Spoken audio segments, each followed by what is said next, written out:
నమస్తే. సెప్టెంబర్ 17 రాబోతున్నది. ఇక స్టార్ట్ అయింది రాజకీయం. తెలంగాణ విమోచన దినోత్సవం అని కొంతమంది, లేదు విలీనమని ఇంకొంతమంది, లేదు విద్రోహం అని ఇంకొంతమంది, ఇట్లా రకరకాలుగా ఎవరికి వాళ్ళుగా వాళ్ళ పేర్లతోటి ఆ రోజుని సెలబ్రేట్ చేయబోతున్నారు, లేకపోతే నిరసన వ్యక్తం చేయబోతున్నారు, ఏదో ఒకటి చేయబోతున్నారు. మొత్తానికైతే అల్టిమేట్గా దాన్ని ఒక రాజకీయ వేదిక కింద వాడుకోబోతున్నారు. తెలంగాణ మూమెంట్లో కూడా ఇదే జరిగింది. ఎందుకు చేయరు విమోచనం అన్న కేసీఆర్ ఆ తర్వాత విమోచనం కాదు ఇది సమైక్యం అని ఇంకోటి చెప్పిండు. బీజేపీ ఇప్పుడు ఏకంగా అధికారికంగానే వాళ్ళు ఏదో ఉత్సవాలు చేస్తున్నారు. కాంగ్రెస్ ఇంకొక లైన్ వాళ్ళు తీసుకున్నారు. సో ఇట్లా ఎవరికి వాళ్ళు చేస్తున్నారు. అసలు ఏంటిది, చరిత్ర ఏం చెప్తున్నది? చరిత్ర తెలియకుండా మనం ఈ దినం అని మనం డిసైడ్ చేయలేం. సో చరిత్రని తెలుసుకుంటే మనం దీని గురించి మాట్లాడవచ్చు. సో మనందరికీ తెలుసు, ఆ రోజున సెప్టెంబర్ 17న పోలో ఆపరేషన్ జరిగింది. సర్దార్ వల్లభాయ్ పటేల్ వచ్చిండు, నిజాం కాళ్ళు మొక్కిండు, వంగి దండం పెట్టిండు, అయిపోయింది. సో అందులో భాగంగానే మొత్తం తెలంగాణ విమోచనం జరిగిందని మనం అందరం మాట్లాడుకుంటూ ఉంటాం. అసలు జరిగింది ఏంది? తెలంగాణ విమోచన దినోత్సవం అని ఏ రోజైతే కొంతమంది చెప్తున్నారో ఆ రోజు తర్వాత జరిగిన పరిణామాలు ఏంటి ఇది తెలుసుకోవాలి. ఆ రోజు తర్వాత ఏమైనా తెలంగాణ ప్రజలు ప్రశాంతంగా బతికిర్రా? వాళ్ళ చేతిలో ఉన్న భూమి వాళ్ళ చేతిలో ఉన్నదా? ఏ రకమైన దాడులు మహిళల మీద జరగలేదా? సో ఇవన్నీ మనం తెలుసుకోవాల్సిన అవసరం ఉంది. తెలుసుకోవాలంటే ఖచ్చితంగా పాషం యాదగిరి సార్నే పిలవాలి. అందుకే పిలిచిన. సార్ నమస్తే. నమస్తే. సో మీరైతేనే దీనికి పర్ఫెక్ట్ అని నాకు అనిపించింది. సో కాబట్టి అసలు విలీనమా, విద్రోహమా, విమోచనమా, ఏం చేయాలి? లేకపోతే ఇంకో ఆయన సమైక్యం అనేది స్టార్ట్ చేసిండు కదా కేసీఆర్, సమైక్యమా? ఈ నాలుగింటలు ఏది కరెక్ట్? మీరేం జరుపుకుంటారు? విలీనం అయితే వాస్తవమే, విలీనం అయితే అయింది, కానీ పూర్తి విలీనం కాలేదు ఆ రోజు. ఓకే, విమోచన జరగనే లేదు. జరగాలి కదా విమోచన, అవును, జరగలేదు. విద్రోహం అయితే పక్కా జరిగింది. విద్రోహమే అది, ద్రోహము విద్రోహం కూడా. ఎందుకంటే మనం చూద్దాం, ఇక్కడ తిరిగి చూద్దాము. నిజాం ఆ రోజు జరిగినది ఒక 2 నిమిషాలు చెప్పండి. ఆ రోజు ఏం జరిగింది? ఆపరేషన్ పోలో అన్నారు. ఆపరేషన్ పోలో ఏంటంటే అంతకుముందు తెలంగాణ సాయుధ పోరాటం పెద్ద ఎత్తున నడిచింది. అనేక చోట్ల విష్ణు రామచంద్ర నాయుడు కూడా కునుకు పట్టకుండా చేశారు. చుట్టుపక్కల బయట మొత్తం గిరిలాలు మోహరిస్తే బయట నుంచి లోపలికి రాలేదు. ఎందుకంటే విష్ణు రామచంద్రారెడ్డి రజాకార్ పార్టీకి జనరల్ సెక్రటరీ. నిజాం పెట్టించిండు ఈ రజాకార్ పార్టీని. నిజాము తన ఇర్రెగ్యులర్ ఆర్మీగా పెట్టించిండు. ఇర్రెగ్యులర్ ఆర్మీ అది, రెగ్యులర్ ఆర్మీ, ఇర్రెగ్యులర్ ఆర్మీ ఉంటుంది. ఇప్పుడు మనం జార్ఖండ్, ఛత్తీస్గఢ్లో చూస్తున్నాం కదా, రెగ్యులర్ ఆర్మీ ఉంది, ఇర్రెగ్యులర్ ఆర్మీ ఉంది. అంటే చట్టవిరుద్ధమైన పనులు ఆర్మీ చేస్తే గొడవలు అవుతాయి. కాబట్టి నిజాం పోలీసుతో కాకుండా, ఇప్పుడు బైరాన్పల్లి ఉందనుకోండి, పోలీసులు కాదు, వెళ్ళి వాళ్ళు రజాకారులు చంపేస్తాం. వాళ్ళు ఎవరోనండి, మాకు సంబంధం లేదండి, ఈ దేశంలో ఇస్లాం మతం రాజ్యం స్థాపించాలని వచ్చిరండి అని నిజాం తప్పించుకోవచ్చు. అట్లాంటి వాళ్ళతో చేపించారు. దానికి వ్యతిరేకంగా పెద్ద పోరాటం. 100 మంది పైగా చిల్లర గుండ్రాంపల్లి చంపేసారు. 100 మంది పైగా చిల్లర బైరాన్పల్లి చంపారు. ఆ పక్కన కూటుగల 40 మందిని చంపారు. లెక్కలేనంత మందిని ఎక్కడ పడితే అక్కడ చంపారు. ఆ టైంలో ప్రజలందరూ కమ్యూనిస్ట్ పార్టీలో చేరారు. గుత్పల సంఘం పెట్టినారు. గుత్పలు అంటే లాఠీ, గుతపలు సంఘం పెట్టినారు. ఆంధ్ర మహాసభ పెట్టినారు, ఆంధ్రదేశం సంఘం పెట్టినారు. ఆ తర్వాత కమ్యూనిస్ట్ పార్టీలో చేరినారు. తుపాకులు నేర్చుకున్నారు. ఎటువంటి వాళ్ళు మలు స్వరాజ్యం లాంటి ఆమె తుపాకు పట్టుకుని పోరాటం చేసింది. అందరూ చేసినారు ఊరుకు. ఆ రోజుల్లో అంత పెద్ద జరిగితే తట్టుకోవడం ఎట్లా? తర్వాత నెహ్రూ వీళ్ళందరూ భయమైంది, తెలంగాణ కమ్యూనిస్ట్ పార్టీల చేతుల్లోకి పోతుంది. అయితే అప్పుడు తప్పు జరిగింది ఏంటంటే రష్యాలో కలపాలని కొంతమంది అన్నారు. రష్యాలో కలిపితే ఇట్లా మరి కష్టం కదా. అప్పుడే స్టాలిన్ ఏం చెప్పినట్లు కుదరదు, మీరు ఎక్కడ ఉన్నారు మేము ఎక్కడ ఉన్నాం అని చెప్పాడు. కానీ అట్లా ఏమైపోతుంది చివరికి? చైనా కలుపుతారు, రష్యాలో 49లో చైనా విముక్తి అయింది. సో అటు ఇటు ఎటు పోతారని భయం అయింది వాళ్ళకు. అందుకని ఏం చేయాలి? దీన్ని పోరాటాన్ని అణచియాలి అంటే ఏం చేయాలి? సైన్యాన్ని పంపించి నిజాంనే కూర్చొని పెట్టాలి. అగ్రిమెంట్ ఏంటంటే స్టాండ్ స్టిల్ అగ్రిమెంట్. రాజులు ఎవరిని ముట్టుకోవద్దు, ఏం చేయొద్దు, ఏ రాజును ముట్టుకోవద్దు. బ్రిటిష్ ప్రభుత్వం పాకిస్తాన్ తోటి, ఇండియాతో అగ్రిమెంట్ ఏం చేసుకుందంటే ఎంతమంది ప్రిన్సెస్ ఉన్నారో, రాజులు ఉన్నారో వాళ్ళని ముట్టుకోవద్దు, వాళ్ళకున్న సౌకర్యాలను అట్లనే ఇవ్వాలి, వాళ్ళ నష్టపరిహారం కూడా ఇవ్వాలి, ట్యాక్స్ ఉండొద్దు దాని మీద, భరణాలు. నిజాంకి సర్ఫకాజ్ ల్యాండ్ ఉంది. సర్ఫకాజ్ ల్యాండ్ మీద ఏడాదికి 50 లక్షలు. అప్పట్లో 50 లక్షలు. ఎప్పుడు 50 లక్షలు? 100 రూపాయలకు 2 తులాల బంగారం ఉన్న రోజుల్లో. ఆ రోజుల్లో ఉండే 50 లక్షలు పర్ ఇయర్. దాని మీద ట్యాక్స్ కూడా ఉండొద్దు, ప్రశ్నించొద్దు. అట్లా 50 లక్షలు ఇచ్చారు. 71 దాకా ఇచ్చారు. అట్లా 71లో చివరి రోజుల్లో తగ్గుకుంటూ వచ్చింది. ఎందుకంటే మోజంజా ఆజంజా ఆయనకి 20 లక్షలు, ఆయనకి 60 లక్షలు ఇచ్చుకుంటూ పోయారు. అంతంత 71లో ఇందిరాగాంధీ రద్దు చేసింది, అది వేరే విషయం. కానీ అంతంత రాజభరణాలు ఇచ్చుకుంటూ పోయి వాళ్ళందరిని పెట్టి వాళ్ళు ఎంతమందిని మైసూర్ రాజు కావచ్చు, తిరువాన్కూర్ రావచ్చు, కాశ్మీర్ రాజు కావచ్చు, ఎవరైనా రాజులు కావచ్చు, పూర్తి 560 సంస్థానాలు తెలంగాణ భారతదేశంలో 660 సంస్థానాలకు రాజభరణాలు. వాళ్ళకున్న అంతకుముందు ఎంత పన్నులు వసూలు అయ్యేది. ఇప్పుడు జనరల్గా ఏమనుకుంటారంటే 1948 సెప్టెంబర్ 17 తర్వాత నిజాం అంతా వెళ్ళిపోయింది ఇక్కడ నుంచి అయిపోయింది అనుకుంటారు. సో భారత ప్రభుత్వంలో మనం విలీనం అయిపోయినాం కాబట్టి మనకి ఇప్పుడు ఎట్లున్నాం అప్పుడు ఫస్ట్ డేస్ లో కూడా అట్లనే ఉన్నాం అన్నది అందరి అనుకుంటారు. సో అది కాదా? కాదు. ఇక్కడిది మాత్రం కాదు, ఎక్కడిది కాదు, దేశంలో ఎక్కడ కాదు. ఒక్కొక్క రాజు 500 మందిని 300 మందిని పెట్టుకున్నారు. చాలా మంది రాజులు, ఒక రాజు అని కాదు. నిజాం కూడా అంతే, అనేక మందిని తీసుకొచ్చుకుంటారు. వాళ్ళ భోజనాలు రోజుకు 100 వంటలు, 300-400 మంది పిల్లలు వాళ్ళకి ఎక్కడెక్కడ నుంచి ఎత్తుకొచ్చారు. మళ్ళీ నిజాం కూడా పోలీస్ యాక్షన్ తర్వాత కూడా ఎత్తుకొచ్చుకున్నాడు. ఏం లేదు, రాజ్భవన్లోనే పెట్టుకున్నాడు. కులికిండి వాళ్ళందరూ తీసుకొచ్చి బలవంతంగా వాళ్ళని నిర్బంధించి కామతృష్టి తీర్చుకున్నాడు. గవర్నర్ కూడా చేసినారు కదా, గవర్నర్గా చేసింది. ఇప్పటికి మీరు రాజ్భవన్ పోండి, రాజ్భవన్లో నిజాంది అన్నిటికంటే మొట్టమొదటి గవర్నర్ రాజ్యపాల్ ఎవరు అంటే నిజాందే ఉంటుంది. 1950 జనవరిలో ఆయనను రాజ్భవన్లో పెట్టారు. రాజ్భవన్లో పెట్టి రాజ్యపాల్ చేశారు. రాజ్యపాల్ అంటే గవర్నర్. ఎన్నేళ్ళు ఉన్నాడు ఆయన 1950 జనవరి నుంచి 1956 అక్టోబర్ 31 వరకు ఉన్నాడు గవర్నర్ ఉన్నాడు. ఆఫ్టర్ పోలీస్ యాక్షన్ ఫ్రీడమ్ వచ్చిన తర్వాత. అందుకనే కమ్యూనిస్ట్ పార్టీలు ఆ రోజు ఏం చెప్పినాయి అంటే సుందరయ్య గారితో సహా ఏమన్నారంటే, ఈ రజాకారులు ఇంకా ఉన్నారు, వాళ్ళు పోలేదు, నిజాం దురాఘాతాలు కొనసాగుతూనే చాలా మందిని పట్టుకొని చంపేసినారు, బంధించినరు. నల్ల నరసింహ లాంటి వాళ్ళను, రామరెడ్డి లాంటి వాళ్ళను, గురునాథ్ రెడ్డి లాంటి వాళ్ళను వీళ్ళందరినీ జైల్లో పెట్టినారు. 59 వరకు జైల్లో పెట్టినారు.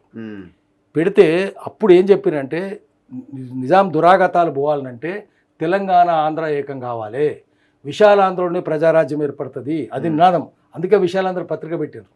సో నిజంగానే విశాలాంధ్ర తెలంగాణ కలిసినాక దేశంలో భాషా ప్రయుక్త రాష్ట్రాలు ఏర్పడ్డాక అప్పుడు రాచరికాలు పోయినాయి. అప్పటిదాకా ఉన్నాయి. అయితే రాజభరణాలు మాత్రం కొనసాగినాయి. ఇంకా అప్పటికి కూడా 71 దాకా కొనసాగింది. ఇందిరాగాంధీ వచ్చి అబాలిషన్ చేసింది, రద్దు చేసింది, ప్రత్యేకమైన చట్టం తీసుకొచ్చి రాజభరణాలు రద్దు చేసింది. ఇంతగా ఎట్లిస్తామని చెప్పి అప్పటిదాకా రాజభరణాలు కొనసాగినాయి. అంటే అర్థమైంది, ఇంట్లో పండుకొని మనం పన్నులు వసూలు చేస్తే ఎంత డబ్బులు వస్తాయో, భూస్వాములను పెట్టుకొని వాళ్ళ ద్వారా వసూలు చేస్తే ఎంత డబ్బులు. భూస్వాములు అంటే ఏంది, ఫ్యూడేటరీ అంటే ఏంటంటే నిజాము బ్రిటిష్ వాళ్ళ ఏజెంటు, వాళ్ళ ఏజెంట్లు విష్ణు రామచంద్రారెడ్డి, జన్నారెడ్డి ప్రతాప్ రెడ్డి లాంటి వాళ్ళు వసూలు చేసి నిజాం కడితే, నిజాం కప్పం కడితే అది లండన్ పోతుండే. నిజాం ఖజానాలో ₹1 జమ అయితే ఆ మర్నాటకలో అది లండన్ వెళ్ళిపోవాలి. హైదరాబాద్లో రెసిడెంట్ ఉంటాడు, కోటిలో ఉంది కదా ఉమెన్స్ కాలేజ్, అది రెసిడెన్సీ అంటే రెసిడెంట్ ఇల్లు, బ్రిటిష్ రాజప్రతినిధి ఇల్లు. ఆ రాజప్రతినిధి పద్ధతి ఏంటంటే ఏం చేయాలంటే, నిజాం దగ్గర ₹1 చేరింది, ఆ రూపాయి లండన్కి ఎట్లా పోవాలి అంతే. పన్ను కూడా ఎవరు డిసైడ్ చేసేవాళ్ళు, సర్దేశ్ముఖి అంటే ఇంత పంట పండి పండగ పోని, చౌత్ అంటే 1/4 పంటలో 1/4. ఆ పన్నులన్నీ వసూలు ట్యాక్సేషన్ పాలసీ బ్రిటిష్ వాడే, irrigation policy British resident decide చేసిండ్రు, ఎడ్యుకేషన్ పాలసీ అన్ని పాలసీలు వాళ్ళే డిసైడ్ చేసిండ్రు. మంత్రులు ఎవరు ఉండాలి, నీ దివాన్ ఎవరు ఉండాలి, ప్రధానమంత్రి ఎవరు ఉండాలి, పేష్కార్ హోంమంత్రి ఎవరు ఉండాలి, నీ ఖజాంచి ఎవరు ఉండాలి అంటే ఫైనాన్స్ అన్ని వాళ్ళే డిసైడ్ చేద్దరు. వాళ్ళు డిసైడ్ చేసిన నిజాం పెట్టుకోవాలి. నిజాంకి ఏం అధికారాలు లేవు. నిజాం బ్రిటిష్ వాళ్ళ బానిస, వాళ్ళ బానిసలు ఫ్యూడల్ దొరలు, విష్ణు రామచంద్రారెడ్డి, జనారెడ్డి ప్రతాప్ రెడ్డి లాంటి వాళ్ళు, వాళ్ళ తర్వాత కింద రైతులు, ఆ తర్వాతనే కూలీలు. ఏముంటుంది, వెట్టి చాకరీ. లేకపోతే వాళ్ళు ఊరుకోరు. వెట్టి చాకరీ చేయించి చెప్పింది వాళ్ళు చెప్పిందే. వెట్టి చాకరీ తెలంగాణ సాయుధ పోరాటంతో అంతమైంది, అది వేరే విషయం. ఇది గూగుల్ ఉందా, మనం ఎంత ముందు చూసిన గూగుల్లో ఉన్నది ఇంకా స్టిల్. ఇది చూడండి ఇంకా ఉంది. ఏమని కొడితే జనాలకు అర్థమవుతుంది, ఇండియన్ కానూన్ అని చెప్పి BG Keskar versus union of India case ఇది. ఏమని కేసు? ఇండియన్ కానూన్. బీజీ కేస్కర్ ఆయన అడ్వకేటు, మహారాష్ట్రను, ఆర్య సమాజ్. అతను ఆర్య సమాజంలో గట్టిగా పోరాటం చేసి నిజామే బాంబులు వేసిన వాళ్ళే కదా, జగదీష్ ఆర్య, గండయ్య, నారాయణరావు పవార్ వీళ్ళు వేసిండ్రు. వీళ్ళు గట్టిగా చేసిండ్రు. ఏంటంటే ఈయన ఎందుకు వేసిండంటే, నిజామును రాజ్భవన్లో పెట్టిండ్రు. రాజ్భవన్ల నుంచి ఈ నిజాము ఆయన భారతదేశంలో ఈ హైదరాబాద్ స్టేట్ని తీసుకుని పాకిస్తాన్లో కలపాలన్నాడు కదా, కాబట్టి ఇక్కడ సమాచారం అంతా పాకిస్తాన్కి చేరవేస్తున్నాడు. పంచామంగ దళం 5th కాలమ్నిస్ట్ అంటారు. 5th కాలమ్నిస్ట్ ఆయన మొత్తం సమాచారం అంతా ఈ దేశంలో ఏం జరుగుతున్నదో అంత వేగుల వారి ద్వారా రహస్య సమాచారం అంతా పాకిస్తాన్ చేరుతున్నది అని ఒక కేసు వేసింది. ఇంకో కేసు ఏం వేసిందంటే, ఇది ఏం అన్యాయం, ఇది 1954 27 month. ఆ రోజు BG Keskar filed a document before the district magistrate Hyderabad city which the applicant in this case claims to be a complaint, but which BG Keskar asserts to be an information under section 190 of 1 of C criminal PC code in criminal procedure code. ఆయన okay. ఏం చెప్పిండంటే criminal procedure కింద నేను అడిగిన సమాచారము, ఆ సమాచారం నాకు వచ్చిన సమాచారం అంతా అంటే ప్రభుత్వం ద్వారా వచ్చింది, ఓకే, అది BG కోర్టులో ఆయన వేసిండు, కోర్టులో సమర్పించిండు అని జడ్జి అన్నాడు, డిస్ట్రిక్ట్ మేజిస్ట్రేట్ అన్నాడు. అక్కడ ఏం చెప్పిండి అంటే ఇక్కడ చెప్పింది చూడండి, BG Keskar alleged that Mir Osman Ali Khan, ఆయన ఎవరు last Nizam Mir Osman Ali Khan, 7th Nizam, the ex ruler of Hyderabad, resides in a building called Raj Bhavan లో ఉంటున్నాడు. ఎప్పుడు 54 లో చెప్పిండు ఆయన, రాజ్ భవన్ లో ఉంటున్నాడు in Hyderabad city and turned into veritable hell, ఓ ప్రత్యక్షంగా నరకంగా మార్చిండు. For the victims of his passion, తన కామానికి బానిసలుగా చేసుకొని ఆడవాళ్ళని వాళ్ళకు ప్రత్యక్ష నరకం చూపిస్తున్నాడు. The building used as cellular jail, ఒక్కొక్కరినే ఒక జైలు ఒక రూమ్ గదిలో పెడతారు. ఆ సెల్యులార్ అంటే వన్నే జైలుగా మార్చిండు. ఎక్కడ అందులో ఎవరు ఉంటున్నారంటే very not less than 300 adult women, 300 మంది ఆడవాళ్ళు, చిన్నపిల్లలు కన్యలు కాదు, అడల్ట్ ఉమెన్ పెద్దవాళ్ళు, 100 అడల్ట్ మెన్ బానిసలు, and an unknown number of minor boys and girls are detained, వారిని లోపల బంధించి పెట్టిండు. Over whom Nizam wielded all powers of life and death, వాళ్ళు బతికించాలన్నా చంపాలన్నా నిజాందే అధికారము. దగ్గర ఒక 500 మంది లోపల పెట్టుకొని, 500 మంది కావచ్చు, ఇంకెక్కువ మంది కావచ్చు, 300, 100 లెక్కలేనంత మంది మైనర్ అంటే పని ఆ పని చేయి ఈ పని చేయి ఊరుతూ చిన్న పిల్లల్ని, మైనర్ బాయ్స్ అండ్ గర్ల్స్, అంటే ఇంతమందిని. మరి విమోచన ఎక్కడ జరిగింది? నిజాం కూడా అందరు రాజులకంతే, నిజామే కాదు, మైసూర్ రాజు కావచ్చు, ఇంకో రాజు కావచ్చు, జైపూర్ రాజు కావచ్చు, వాళ్ళు ఎంతమంది పిల్లలు. సర్దార్ వల్లభాయ్ పటేల్ ముందు ఇప్పుడు అది ఉంటది కదా, ఒక ఫోటో చూద్దాం ఏముంది. నిజాం, సర్దార్ పటేల్, ఉస్మాన్ అలీ ఖాన్, సర్దార్ పటేల్, ఇది ఈ ఫోటో చాలా ఇది అందరూ మాట్లాడుకునే ఫోటో, ఇది మాట్లాడుకునే ఫోటో. ఇప్పుడు ఏమైందంటే చూడంగానే ఏమంటారంటే ఇక అయిపోయిందిగా, ఈయన ఇక్కడి నుంచి వెళ్ళిపోయిండు, ఇంకోటి మాట్లాడతారు. ఇది ఏంటంటే ఇప్పుడు ఏం చేయాల్సింది నిజాంను, ఆయన పోతే ఈయన ఎదురు దండం పెడుతుండా లేదా? పెడుతున్నాడు. ఈయన కూడా ఎదురు దండం పెడుతున్నాడు. ఎట్లా పెడతావు? చూడండి ఎంత సంతోషంగా ఉన్నారు వీళ్ళంతా. ఇది చూడండి ఏముంది, సమానంగా ఉన్నాడు. ఇక్కడేమో ఆయన వంగుతుండ్రు, ఈయన వంగి, ఇద్దరు వంగినరు. ఎన్ని రకాల బహుమతులు ఇచ్చిండ్రో, జేఎన్ చౌదరికి ఎంత ఇచ్చిండ్రో, వీళ్ళకి ఎంత ఇచ్చిండ్రో, రకరకాల కథలు చెప్తోళ్ళు. Red diamond. ఇప్పుడు సర్దార్ వల్లభాయ్ పటేల్ ఆనాడు హోమ్ మినిస్టర్గా ఉండి ఇక్కడికి రావడం ఆయనతోని సాధ్యమైంది ఈ ఆపరేషన్ ఇదంతా అంటారు. ఎందుకు తెలంగాణలో సరైన పోరాటాలు ఏంటి? తెలంగాణలో గాజులు పెట్టుకొని కూర్చున్నారా? ఎంత పెద్ద పోరాటం, విపరీతం. బండి యాదగిరి మాదిగా ఆయన ఎట్లా రాసిండు, నైజాము సర్కారోడా నా అజీల మించినోడా యమ బాధలు పెడితే బడివే నీ భర్తం పడతాం కొడుక, గోల్కొండ కిల్లా కింద నీ గోరి గడతాం కొడుక అన్నాడు. మామూలుగా చెన్నారెడ్డి ప్రతాపరెడ్డి ఏమన్నాడు, బండి వెనుక బండి గట్టి ఏ బండిలో పోతావు కొడుక ప్రతాపరెడ్డి. ప్రతాపరెడ్డి గురించి ఆ పాట రెండింటిని కలిపి నల్ల నరసింహులు ఆయన ఎన్ని పుస్తకాలు రాసిన నల్ల నరసింహులు. ఆయన కడువెండే మొట్టమొదటి కమ్యూనిస్ట్ ఆ ఊర్లో, కడవెండ్ల అంటే దొడ్డి కొమరయ్య ఊరు. దొడ్డి మల్లయ్య అసలు కమ్యూనిస్టు, దొడ్డి మల్లయ్య తమ్ముడు దొడ్డి కొమరయ్య. ఈయన ఎంత పెద్ద పోరాటం చేసిండు, జైలు ఎన్నిసార్లు పెట్టి ఎన్ని ఏడిపించిండ్రు, ఉరిశిక్ష వేయాలని చేసిండ్రు. ప్రాగ్లో పెద్ద ఇంటర్నేషనల్ యూత్ కాన్ఫరెన్స్ జరిగితే అక్కడ ప్రదర్శనలు జరిగింది. చాలా మంది చెప్తారు ఏమేమి జరిగింది అనేది. ఆయనను 55లో పట్టుకొని 59 దాకా జైలు పెట్టి, ఇప్పుడు 48లో విమోచన అయింది, September 17 అంటాం. ఇప్పుడు అందరూ అందులో జైల్లో ఉన్న వాళ్ళంతా బయటికి రావాలి కదా. ఎన్ని రోజులు ఉన్నారు పెద్ద ఆయన? ఆయన అండర్ గ్రౌండ్ ఉన్నాడు. ఆ తర్వాత 59 వరకు జైలు ఉన్నాడు. 5 ఏళ్ళు జైల్లో పెట్టినారు ఆయన. ఈయన ఒక్కనే కాదు, రామరెడ్డిని పెట్టిండ్రు, గురునాథ్ రెడ్డిని పెట్టిండ్రు, అనేక మందిని పెట్టిండ్రు ఆ ఏరియాలో ఉన్న వాళ్ళందరూ. ఇప్పుడు వీళ్ళు సైనిక చర్య చేసినప్పుడు ఇప్పుడు వీళ్ళకి కనుక నిజాం భయపడుంటే మరి వీళ్ళందరినీ వదిలేయాలి కదా. మరి మీరెందుకు పట్టుకున్నారు ఆయన? నిజాం మీద తిరుగుబాటు చేసి ఈయన ఏమైనా చంపిండా చెప్పండి. మనం సర్దార్ పటేల్ని అడుగుదాము, కాంగ్రెస్ వాళ్ళని అడుగుదాం. ఈయన ఎవరైనా చంపిండా, ఎవరైనా కొట్టిండా? పాపం ఆయన మగ్గం నేసుకొని ఉంటుండే, పద్మశాలి ఆయన మగ్గం నేస్తుండే. చేసి చిన్నప్పుడే తండ్రి చనిపోతే ఆ కష్టాలని తనే పోషిస్తూ ఎంతో కష్టపడి అనేక దౌర్జన్యాలు జరుగుతుంటాయి. జానమ్మ దౌర్జన్యాలు అంటే విశ్వరామచంద్రుడి తల్లిది, ఆమె దౌర్జన్యాలు జరిగితే సహించలేక ఆయన పోరాటాలకు పిలిపించిండు. నల్లంరెడ్డి అప్పుడు ఎర్రంరెడ్డి మోహన్ రెడ్డి ఉండే, ఆయన కలిసి చేసిండ్రు, ఇద్దరు కమ్యూనిస్ట్ పార్టీ. ఆయన శిష్యులు మల్లయ్య తమ్ముడు దొడ్డి కొమరయ్య. సో వాళ్ళందరూ పోరాటాలు ఎట్లా చేసిండ్రు, చాకల ఇలమ్మకి ఎంత సపోర్ట్ చేసిండ్రు వీళ్ళంతా. పక్కన ధర్మపురం తండా ఉంటుంది, ధర్మపురం తండాకి ఎంత పోరాటం చేసిండ్రు. ఈయన జనగామ సింహం అంటారు, టైగర్ అందరు చాలా చాలా చేసిండ్రు. ఇక చూడండి ఈయన ఇంకో ఇప్పుడు విషయం ఏంటంటే ఇప్పుడు వీళ్ళందరినీ మర్చిపోయినాము మనము. ఇప్పుడు వల్లభాయ్ పటేల్ వీళ్ళందరి పోలీస్ చర్య ఈ పోలో యాక్టివిటీ వల్లనే మనం ఇట్లా ఉన్నామని చెప్తున్నారు. వాళ్ళు వచ్చింది వాళ్ళు వచ్చినాక ఏం చేసినారు, పోలో అంటే హైదరాబాద్ సిటీ పోలో ఆపరేషన్ ఎందుకంటే 18 పోలో గ్రౌండ్స్ ఉన్నాయి మన దగ్గర ఎందుకున్నాయంటే నిజాం కూడా కొన్ని ఉన్నాయి, ఎక్కువ బ్రిటిష్ రెసిడెంట్స్ కదా ఇదంతా. British resident Hyderabad cantonment, Agra తర్వాత మైసూర్ మద్రాస్ తర్వాత ఇదే పెద్దది కంటోన్మెంట్, బ్రిటిష్ వాళ్ళు పెట్టింది. సో ఆర్మీ ఆఫీసర్లు అందరి కంటోన్మెంట్, గోల్కొండ దగ్గర ఒకటి, సికింద్రాబాద్లో ఒకటి, అటు గోల్కొండ అటుపక్క ఒకటి ఇటుపక్క ఒకటి, అన్ని పోలో గ్రౌండ్స్ ఆర్మీ వాళ్ళకి పెట్టిండ్రు. సో అన్ని పోలో గ్రౌండ్స్ 18 ఎక్కడ లేవు, అందుకని దాని ఆపరేషన్ పోలో అన్నారు. కానీ ఏం జరిగింది, వీళ్ళందరితో ఏమైందంటే నిజాం దగ్గర ఎన్ని రకాల డైమండ్స్ ఉండేవి, అందరికంటే రిచెస్ట్ కదా, ప్రపంచంలోనే రిచెస్ట్ ఆయన నేను ఇచ్చి పారేసిండు, తన ప్రాణం కంటే ముఖ్యమా, అందరికి ఇచ్చిండని చెప్తున్నారు. నిజానికి ఏం చేయాలి, నిజాంను తీసుకొని పోయి జర్మనీలో యుద్ధాలు జరిగిన తర్వాత వాళ్ళందరిని ఏం చేసిర్రు, నాజీలను న్యూరెంబర్గ్ ట్రయల్ పెట్టారు. న్యూరెంబర్గ్ ట్రయల్ పెట్టి నువ్వు ఏమేమి తప్పులు చేసినావు అందరికి శిక్షలు వేసారు. నిజాం కూడా వేయాలి కదా, రజాకర్లకి వేయాలి. ఒక్క న్యూరెంబర్గ్ ట్రయల్ ఒకటి జరిగింది చెప్పండి, 1942 తర్వాత జరిగింది. అది 42లో యుద్ధం ఓడిపోయింది జర్మనీ.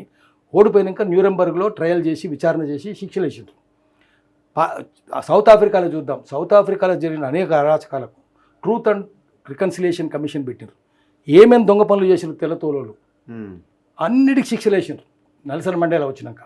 అట్లాంటిది మీరు ఏమైనా చేసినరా, కాంగ్రెస్ పార్టీ వాళ్ళు న్యూరెంబర్గ్ ట్రయల్ చేసినరా, ట్రూత్ అండ్ రికన్సిలియేషన్ కమిషన్ పెట్టినరా? ఇప్పుడు ఇది పార్టీల వైపు ఎందుకు వెళ్ళింది? ఇప్పుడు బీజేపీ వాళ్ళు విమోచన అంటే సర్దార్ వల్లభాయ్ పటేల్ వాళ్ళు బీజేపీ వాళ్ళు ఎక్కువ ఓన్ చేసుకుంటారు. దీన్ని ఎందుకు చేసుకుంటారు అంటే గుజరాత్ అయినా కదా, మోదీ గుజరాత్ కాబట్టి గుజరాత్ వాళ్ళు ఎవరైనా మా వాళ్ళే అట్లా చేసుకుంటారు. ఈయన కాంగ్రెస్ పార్టీ అయినా మా ఊడే, కాంగ్రెస్ పార్టీ తెలుస్తలేదు వీళ్ళకి తెలియదు కదా ఇవంతా ఏర్పడదు. వాళ్ళు తెలంగాణ సాయుధ పోరాటం లేడు, ప్రకాష్ రెడ్డిని అడగాలి, బీజేపీ ప్రకాష్ రెడ్డిని అడుగుదాం, నువ్వు చిట్యాల ఏం పోరాటం, చిట్టెలక పోరాటం, దొడ్డి కొమరే దేనికోసం పోరాటం చేసిండు, దేశానికి స్వాతంత్రం కోసమా, ఆయన భూమికి లాక్కుంటే పోరాటం చేసిన అదే పెద్ద పోరాటమా అన్నాడు.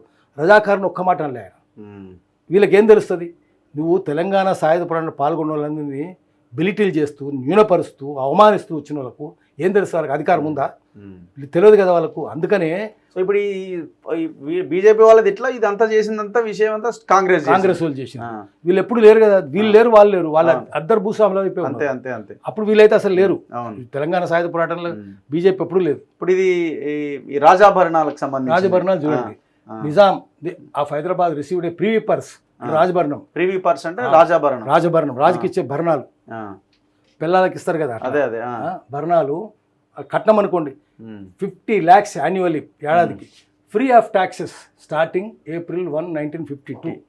సో 48లో మనకు వచ్చిన తర్వాత April 1, 1950లో ఆయనకి అక్కడ వరకు ఇచ్చారు. దాని మీద ఇన్కమ్ ట్యాక్స్ కానీ 50 లక్షలు ఏడాదికి. అప్పట్లో 50 లక్షలు అంటే ఎంత 1950లో అంటే అప్పుడే పుట్టుంటే నేను అంటే ఏంది, 100 రూపాయలకు 2 తులాల బంగారం అప్పుడు ఆ రోజుల్లో.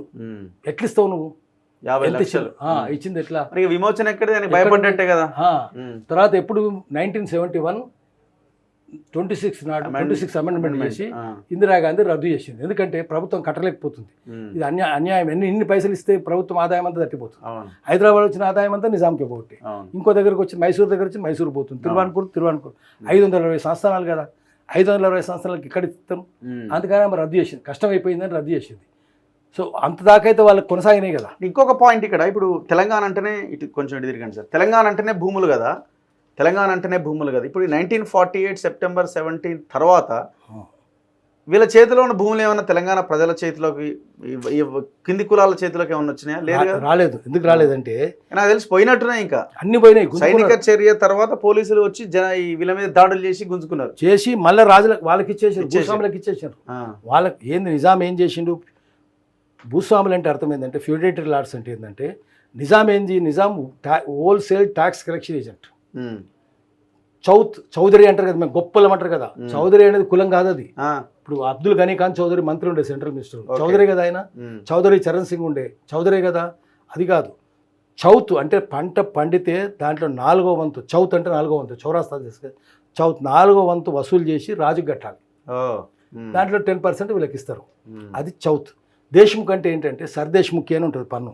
అంటే అర్థం ఏంటంటే పంట పండిని పండకపోని పండిన సంవత్సరం ఎంత ఉంటుందో చూసి దాంట్లో 10%, పండిన 10%, పండకపోయినా 10%, పండకపోయినా కట్టాలి.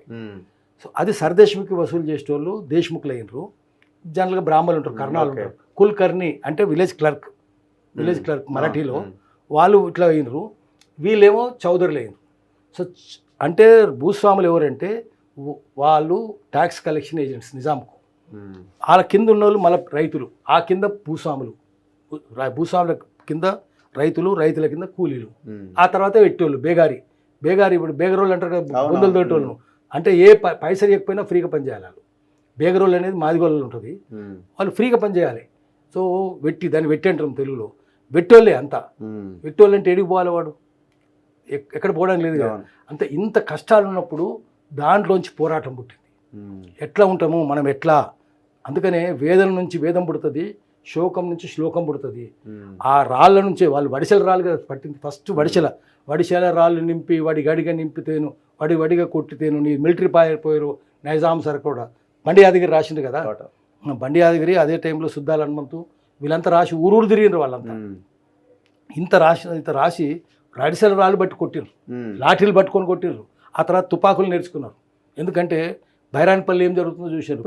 భూములు ఎట్నుంచి ఎటు పోయినాయి? ఈ సైనిక చర్య తర్వాత భూములు ఎందుకు రాజుల చేతిలోకి పోయినాయి? మళ్ళీ భూస్వాముల చేతుల్లోనే ఉన్నాయి. అప్పటికిప్పటికి భూస్వాముల చేతుల్లోనే ఉన్నాయి. పేదోళ్ళ దగ్గరికి పోలేదు. వాళ్ళు రకరకాల కులాల పేర్లు పెట్టుకున్నారు. ఏం కులం లేదు. ఒక్కసారి నీకు డబ్బులు వస్తే నీ కులం మారిపోతుంది, నువ్వు రెడ్డి అయిపోతావు.